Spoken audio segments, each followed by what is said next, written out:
अच्छा भाई क्लास, आज का हमारा चैप्टर है चैप्टर नंबर 6 एंड उसका नेम क्या है चैप्टर का नाम हमारे पास है लीनियर इक्वेशन एंड चैप्टर का नेम बताएं, इनइक्वालिटीज।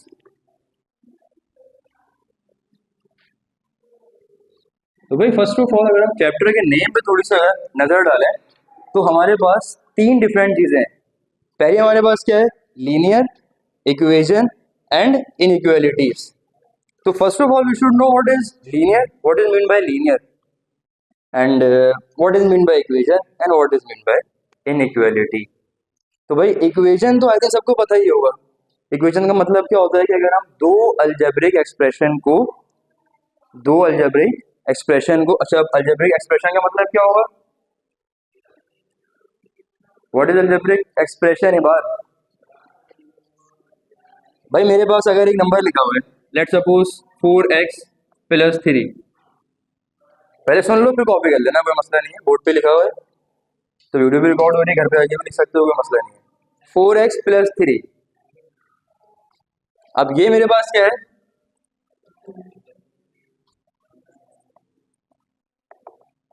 ये मेरे पास क्या है, एक एक्सप्रेशन। ठीक है, अगर मैंने सिर्फ एक नंबर भी लिख लिया, अगर मैंने सिर्फ 9 भी लिख लिया तो ये भी मेरे पास क्या है, अलजेब्रिक एक्सप्रेशन।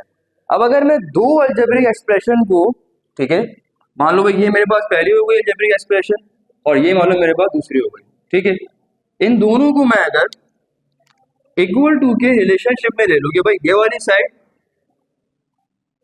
आप कह लोगे सेम है दिस वाली साइड, यानी कि लेफ्ट हैंड साइड और ये राइट हैंड साइड। ठीक है, ये एक्सप्रेशन नंबर 2, ये एक्सप्रेशन नंबर 1। तो ये मैंने क्या करा, दो एक्सप्रेशंस को मैंने इक्वल टू के रिलेशनशिप में ले लिया। तो अब ये कंप्लीट मेरे पास क्या बन गई, ये मेरे पास कंप्लीट मेरे पास क्या बन गई, अलजेब्रिक इक्वेशन। ठीक है, इक्वेशन क्या है, दो एक्सप्रेशंस को मैं अगर इक्वल टू के रिलेशनशिप में ले लूँ तो वो कंप्लीट मेरे पास क्या बन जाएगी, इक्वेशन बन जाएगी। ये बात समझ में आ गई इक्वेशन की। ठीक है, अब आ जाओ इनइक्वालिटी पे। ये क्या है, देखो यहाँ पे नाम में लिखा हुआ है इनइक्वालिटी कि ये इक्वल नहीं होंगे आपस में। तो मैं अगर सेम ही आपको दो एग्जांपल, और अभी मैंने क्या करा था, दो एक्सप्रेशंस को रिलेशनशिप में लिया था इक्वल टू के, तो वो क्या बन गई थी, इक्वेशन। अगर मैं सेम दो एक्सप्रेशन को रिलेशनशिप में ले लूं, लेट सपोज लेस देन के, तो ये क्या बन गई, इनइक्वालिटी बन गई कि भाई left hand side is less than right hand side. ठीक है, अगर मैं यहाँ पे रिलेशनशिप लिख लूँ ग्रेटर देन का, तो ये मेरे पास क्या बन गई, अनदर इनइक्वालिटी कि भाई left hand side is greater than right hand side. Equal नहीं है, अगर इक्वल है तो इक्वेशन, और अगर लेस देन और ग्रेटर देन या फिर लेस देन अपना ग्रेटर देन इक्वल टू ऐसा भी हो सकता है, तो ये क्या बन जाएगी मेरे पास, इनइक्वालिटी। ठीक है, यहाँ तक बात क्लियर हो गई सबके। अब यहाँ पे एक चीज लिखी हुई है लीनियर। लीनियर का मतलब क्या है, तो लीनियर का हमारे पास वर्ड जो है उसके अंदर अगर हम थोड़ा सा गौर करें तो एक और वर्ड मौजूद है विच इज लाइन। तो लीनियर जो वर्ड है वो लाइन से ही निकला है। ठीक है, और मैथ्स में हम इसको ऐसे समझते हैं कि अगर मेरे पास कोई एक्सप्रेशन लिखी हुई है और उसके अंदर अननोन्स है, एक्स है या वाई है या ए बी सी, सब क्या हमारे पास अननोन्स है।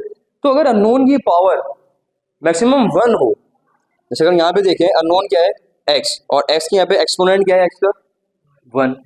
अगर 1 है तो ऐसी एक्सप्रेशंस क्या कहलाएंगी, लीनियर एक्सप्रेशन। और अगर 1 नहीं है, 2 है या 3 है या 1/2 है या 2/3 है, तो वो फिर क्या कहलाएंगी, नॉन लीनियर। कि भाई लीनियर नहीं है, अब वो क्वाड्रेटिक है या फिर कुछ और बात है। अभी हमारा फोकस क्या है, लीनियर पे।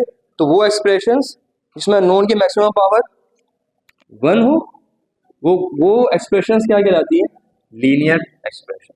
तो इस कंप्लीट चैप्टर में हम क्या पढ़ने वाले हैं, equations and inequalities which are linear. Non linear से हमारा काम इस चैप्टर में नहीं पड़ेगा। ठीक है, तो अब स्टार्ट करते हैं एक्सरसाइज 6.1 और पेज नंबर है हमारे पास 126।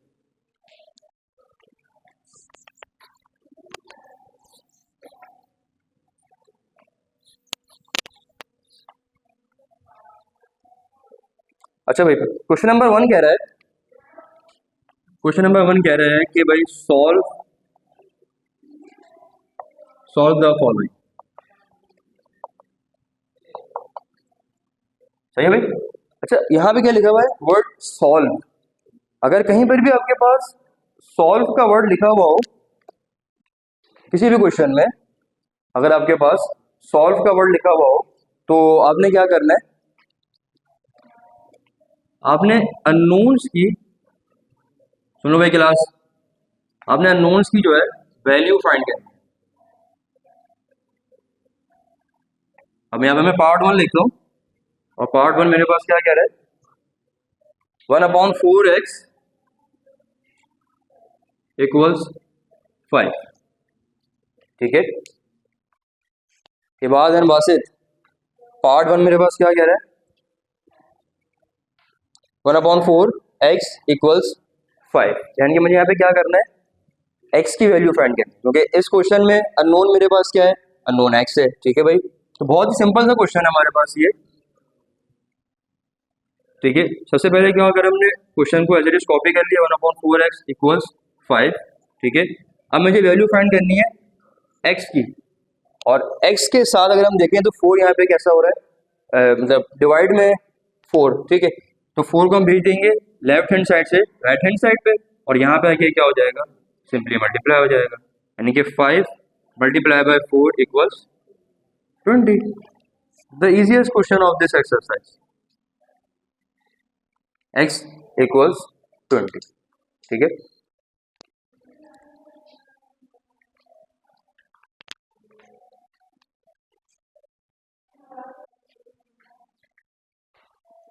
अच्छा भाई, now we are going to solve part 5, and part 5 is y minus 2/5 equals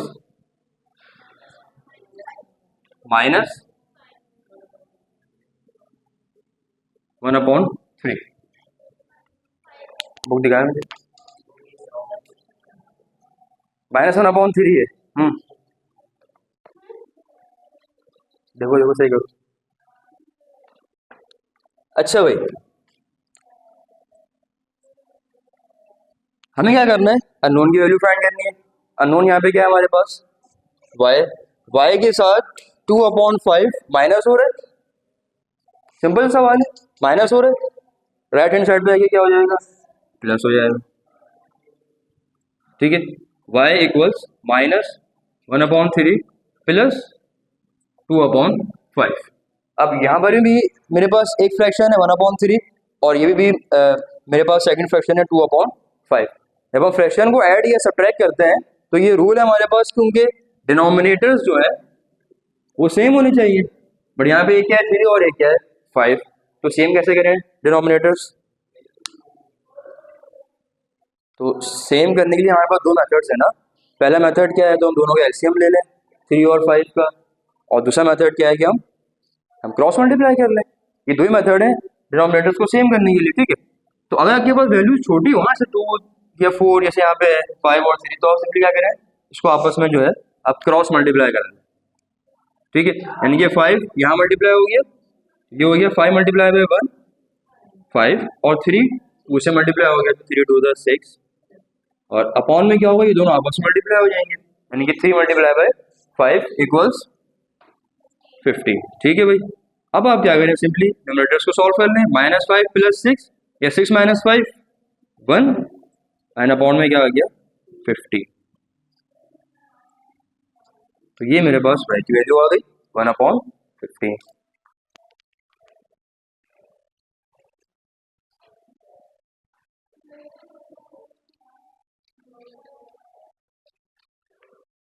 Now we are gonna solve part 7, 6.1.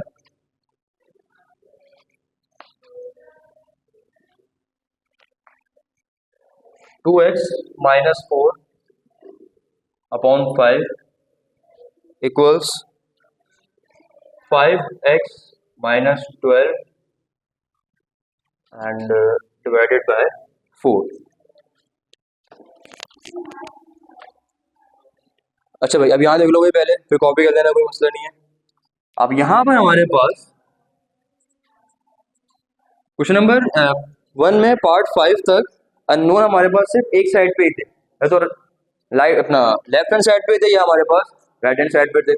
But यहाँ पे क्या हो गया, पार्ट 7 में आ गया हमारे पास अननोन लेफ्ट हैंड साइड पे भी है और अननोन राइट हैंड साइड पे भी। तो अब क्या करें, अब आप सबसे पहले क्या करें, अननोन को एक साइड पे कर लें, या तो लेफ्ट पे कर लें या फिर राइट पे कर लें, कोई मसला नहीं है, ठीक है। हाँ, बट उससे पहले हमें क्या करना पड़ेगा कि 5 यहाँ पे क्या हो रहा है, कंप्लीट न्यूमरेटर से डिवाइड हो रहा है। अगर मैं चलो मैं ऐसे मैं चलता हूँ कि यार मैं दोनों अननोन्स को लेफ्ट हैंड साइड पे कर लेता हूँ, 2x को भी और 5x को भी। बट मैं 5x को अभी एट दिस कंडीशन में डायरेक्टली यहाँ पे नहीं ला सकता, क्योंकि इसके साथ क्या है, माइनस का 12 भी और अपॉन में 4 भी है। तो मुझे पहले वो चीज़ रिजॉल्व करनी पड़ेगी। कैसे करूँगा, सिंपली मैं 4 को 2x माइनस 4 से मल्टीप्लाई करा दूंगा। जैसे ये यहाँ पे 4 क्या हो रहा है डिवाइड, यहाँ पे आके मल्टीप्लाई हो जाएगा, यहाँ पे 5 क्या हो रहा है डिवाइड, वहाँ पे जाके मल्टीप्लाई हो जाएगा। अब यहाँ पे हमारे पास दो टर्म्स है, 2x माइनस 4, तो 4 जो यहाँ पे आके मल्टीप्लाई हो रहा है वो दोनों टर्म से मल्टीप्लाई होगा, सिर्फ एक से नहीं होगा। तो हमने फिलहाल इसको यहाँ पे लिख दिया कि भाई 2x माइनस 4 मल्टीप्लाई बाय 4, और यहाँ पर भी 5, ऐसे भी सही है, आप चाहे ब्रैकेट लगा दो, कोई मसला नहीं, ऐसे लिख लो, बात एक ही है दोनों की, ठीक है। अच्छा जी, अब कर लो मल्टीप्लाई, 4 मल्टीप्लाई बाय 2x, तो 4 2 ज़ा 8 और x आ जाए, ठीक है, शाबाश। अब 4 मल्टीप्लाई बाय माइनस का 4, साइन भी होगी multiply, plus 4 multiply by minus 4, plus minus minus, बाकी 16 सही है, शाबाश। अब 5 पे आओ, 5 मल्टीप्लाई बाय 5x 25x, और 5 मल्टीप्लाई बाय माइनस 12, अमान क्या होगा, पहले साइन मल्टीप्लाई करो, प्लस 5 और माइनस 12, प्लस माइनस माइनस तो आ गया, और 5 मल्टीप्लाई बाय 12 60, शाबाश। अच्छा जी, अब क्या करें, अब हम कर सकते हैं दोनों अननोन्स को एक तरफ कर लेते हैं, ठीक है। 25 को यहाँ पे ले आओ, या देखो 8 और 25 में से 8 छोटा है तो 8 को वहाँ भेज दो, कोई मसला नहीं है, और माइनस 60 को यहाँ पे भेज दो, ठीक है। अभी यहाँ पे माइनस 16 तो ऑलरेडी है, माइनस 16 यहाँ पे आके क्या हो गया, प्लस 60 हो गया, और यहाँ पे 25x तो ऑलरेडी एग्जिस्ट है, 8x वहाँ जाके माइनस का 8x हो गया, एक जगह पे, ठीक है। कॉन्स्टेंट वन साइड पे एंड नोट्स वन साइड पे, तो माइनस 16 प्लस 60,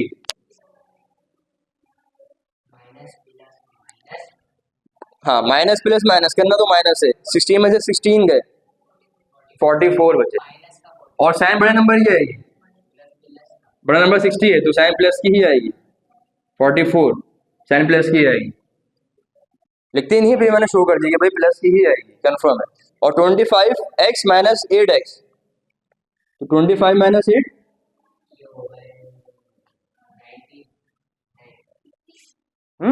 नहीं 17, 25 माइनस 8 17, ठीक है, और x आ गया, और साइन तो बढ़ गया। अब क्या करें, हमें अननोन की वैल्यू फाइंड करनी है,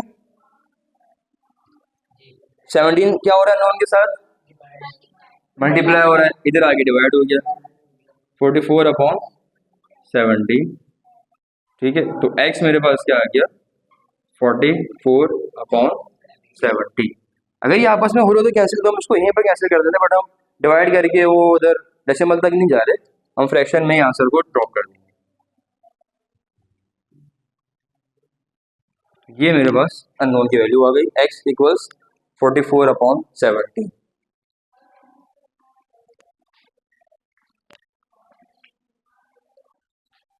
अच्छा भाई, अब हम आ गए हैं पार्ट 14 पे, करना वही है, क्या करना है, अननोन की वैल्यू फाइंड करनी है। अननोन यहाँ पे क्या है भाई, x है। अब देखो भाई, ये वाला जो x है इसका कोफिशिएंट क्या है, 1 अपॉन 4, इस वाले x का कोफिशिएंट क्या है 1, और इस वाले x का कोफिशिएंट क्या है 1 अपॉन 2, ठीक है भाई। अब देखो पहले तो इसको भी इधर ले आओ, ये वाला x भी, सारे x वन साइड पे कर दो, ये हो गया 1 अपॉन 4 x प्लस x, और वो वाला अपना ये वाला यहाँ पे आ गया, प्लस कर दो तो यहाँ पे आ गया माइनस का हो गया, और इक्वल्स -3 अपने कांस्टेंट को अलग कर दिया। ठीक है, अब देखो ये दो हमारे पास कैसे हैं, फ्रैक्शन में है और ये फ्रैक्शन में नहीं है। अगर देखा जाए तो इसका डिनोमिनेटर क्या है, यहाँ पे कुछ भी नहीं है तो 1 है। ठीक है, तो अब एक तरीका क्या है, एक तरीका ये है कि मैं पहले इन दो को सॉल्व कर लूँ, वही क्रॉस मल्टीप्लाई करके, फिर जो आंसर है उसके साथ इसको मिला लूँ 1/2 को, ऐसे भी कर सकते हैं। ठीक है, तो क्या करते हैं, पहले क्रॉस मल्टीप्लाई कर लेते हैं। 1 यहाँ मल्टीप्लाई हुआ तो 1 ही रहा, सिर्फ हमने x लिख दिया। 4 यहाँ मल्टीप्लाई हुआ 4x, अपॉन में क्या हुआ 4 1 ज़ा 4, सिंपली क्रॉस मल्टीप्लाई करा है। तो यहाँ पे ना ऐसे एरो भी लगाना साथ से, -1/2x इक्वल्स -3। इसको सॉल्व करो, मेरे पास क्या आंसर आ जाएगा, x + 4x 5x, 4 और 1 5, 5x अपॉन 4 -1/2x इक्वल्स -3। ठीक है, अब इसको सॉल्व कर लेते हैं, अगेन क्रॉस मल्टीप्लाई कर लेते हैं। 2 × 5 10x, ठीक है, 4 × -1, चलो है उसको माइनस हमने फिलहाल एज इट इज रखा, और 4 1 ज़ा 4 और ये x यहाँ से आ गया। ठीक है, और अपॉन में क्या होगा 4 2 ज़ा 8 इक्वल्स -3। 10x - 4x, तो 10x - 4x 6x, और अपॉन में क्या आ गया 8 इक्वल्स -3। ठीक है भाई। अच्छा, अब मुझे क्या निकालनी है वैल्यू x की, यहाँ पे 8 क्या हो रहा है डिवाइड, पहले 8 को वहाँ भेजो, मल्टीप्लाई कराओ। ठीक है, तो -3 से 8 क्या हो गया, मल्टीप्लाई हो गया, -3 × 8, और यहाँ पे क्या बचा 6x। ठीक है, 6x। अच्छा जी, -3 × 8, 8 3 ज़ा 21 नहीं आएगा, 24, 8 3 ज़ा 24 माइनस का। ठीक है भाई, अब 6 मल्टीप्लाई हो रहा है, 6 मल्टीप्लाई हो रहा है यहाँ पे आगे, नहीं मल्टीप्लाई में तो साइन भी मल्टीप्लाई हो जाती है ना। ठीक है भाई, और ये क्या हो गया 6 1 ज़ा 6 और 6 4 ज़ा 24, तो x की वैल्यू मेरे पास क्या आ गई -4। सिंपल।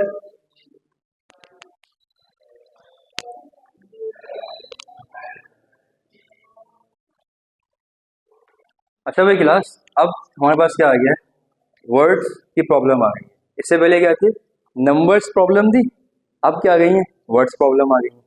ठीक है भाई, अब पहले तो एक बार इसको रीड कर लो कि भाई when 25 added to a number the result is half, the answer is 3 times the original number, what is the number. मतलब हमें नंबर नहीं पता है फिलहाल, अभी हमें क्या फाइंड करना है, वो नंबर ही फाइंड करना है। तो उस नंबर को हम एक वेरिएबल कंसिडर कर लेते हैं, A B C X Y Z. ठीक है, तो मैं एक्स कंसिडर कर रहा हूँ। ठीक है, ये नंबर है एक्स जो कि हमें फाइंड करना है। अब वो क्या कह रहे हैं, when 25 added to a number, जब हम इस नंबर में क्या कर रहे हैं 25 ऐड कर रहे हैं, when 25 is added to a number, ये नंबर हुई आपके पास x, the result is half. तो रिजल्ट क्या हो रहा है, हाफ हो रहा है। इसका मतलब क्या है, ये वाला हाफ, ये आधा हो गया।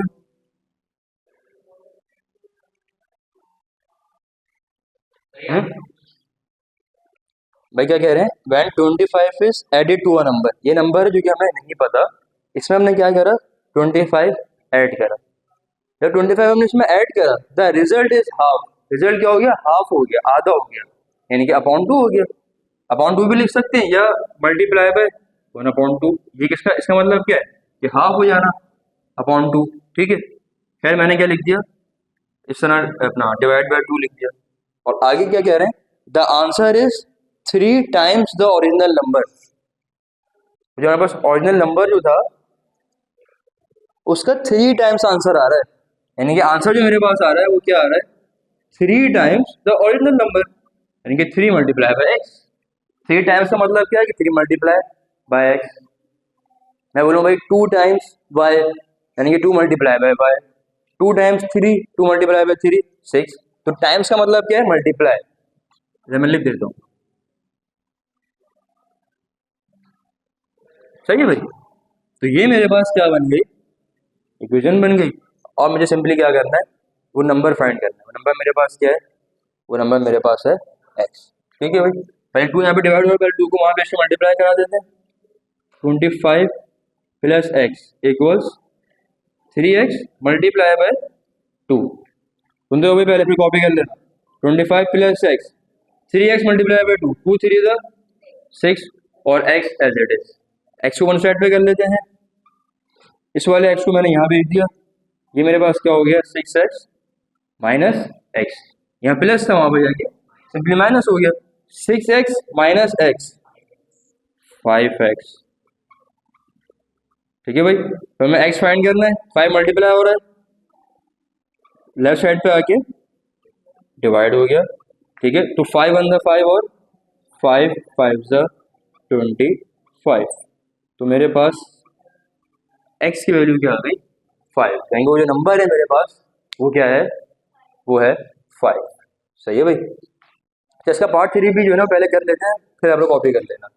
पार्ट 3 मुझे आप लोग वर्बली बताएं, एक बंदा रीड कर ले पार्ट 3, इसको हम सॉल्व कर लेते हैं।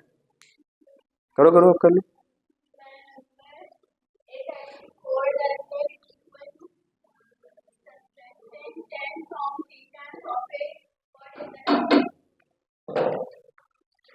भाई पार्ट 3 जरा सब देखें अपने पास। कह रहे हैं when a number is added to 4। मैंने क्या करा? एक नंबर ऐड करा है, किसमें करा है? 4 में करा है। सही है भाई, ये 4 है, इसमें मैंने एक नंबर ऐड करा है, और वो नंबर मुझे नहीं पता, तो उसको मैं अगेन एक वेरिएबल कह लूंगा, कुछ भी A B C X Y Z. इस बार हम जेड कह लेते हैं, कोई मसला नहीं। ये तो पहली बात हो गई, when a number is added to 4। Second बात क्या कह रहे हैं? The result is equal to subtracting 10 from 3 times of it. Result क्या आ रहा है? रिजल्ट आ रहा है सबट्रैक्टिंग 10, यानी कि 10 सबट्रैक्ट करना है। सबट्रैक्टिंग 10 फ्रॉम किससे करना है? 3 टाइम्स ऑफ इट। किससे मल्टीप्लाई करना है? किसको करना है? जेड लिखा है मैंने, कुछ भी लिख सकते हैं, अननोन है ना। आप ए बी सी है, जो आप समझ में आ रहा है लिख लें। आपका नाम शुरू होता है बी से, आप बी लिख लें, कोई मसला नहीं है। ठीक है, तो वो कह रहे थे when number is added to 4, मैंने 4 में एक नंबर ऐड कर दिया। The result is equal to subtracting 10। Result किसके बराबर है? कि सबट्रैक्ट करना 10 फ्रॉम 3 टाइम्स ऑफ इट। यानी कि अगर z की ही बात चल रही है कि z के 3 टाइम से 10 को सबट्रैक्ट करने के बराबर है, 3z माइनस 10। अच्छा, एक किसी कंडीशन ये भी बन सकती थी कि 10 माइनस 3z, बट ये वाली बात क्या है? ये वाली बात गलत है, क्योंकि वो क्या कह रहे हैं? सबट्रैक्टिंग 10, 10 सबट्रैक्ट करना है फ्रॉम द, किसमें से करना है? 3 टाइम्स ऑफ इट। 3z में से करना है 10, 10 में से नहीं करना 3z को, हमें z मालूम करना है। भाई सारा काम यहाँ पे इक्वेशन बनाने का ही है। ठीक है, इक्वेशन बन गई, फिर तो हम तो आ रहे सॉल्व करते हुए। हमने 15 सवाल सॉल्व कर लिए क्वेश्चन नंबर 1 में। ठीक है ना, तो सारा खेल किसका था? इक्वेशन बनाने का था, वो हमने बना ली। अब सिंपली हम क्या करेंगे? जेड की वैल्यू फाइंड कर लेंगे। ठीक है, जेड को वहाँ भेज देते, माइनस साइन को यहाँ भेज देते। माइनस साइन वहाँ पे था नेगेटिव, यहाँ पे आके क्या हो गया? पॉजिटिव। जेड यहाँ पे कैसा है? पॉजिटिव, वहाँ जाके कैसा हो गया? नेगेटिव। सही है भाई। 4 plus 10 14, 3z minus z 2z। तो z मेरे पास क्या आ गया? 2 मल्टीप्लाई हो रहा है, यहाँ पे आगे डिवाइड हो गया 14 के पास, 14 अपॉन 2, और 2 1 2 और 2 7 14। तो z मेरे पास क्या आ गया? z तो 7 आ गया ना, क्योंकि 2 7 से 14 हुआ, z मेरे पास क्या आ गया? 7 आ गया। कैसे? यूं ना, वो एक ही बात है, ऐसे लगाओ या ऐसे लगाओ, बात तो डिवाइड की है। ठीक है भाई, पार्ट 2 और 3 समझ में आ गया सबके? सारा खेल किसका था? इक्वेशन बनाने का। थोड़ा सा टाइम लगा के इक्वेशन पहले सही से बना लेना, उसके बाद तो आसान है सॉल्व करना।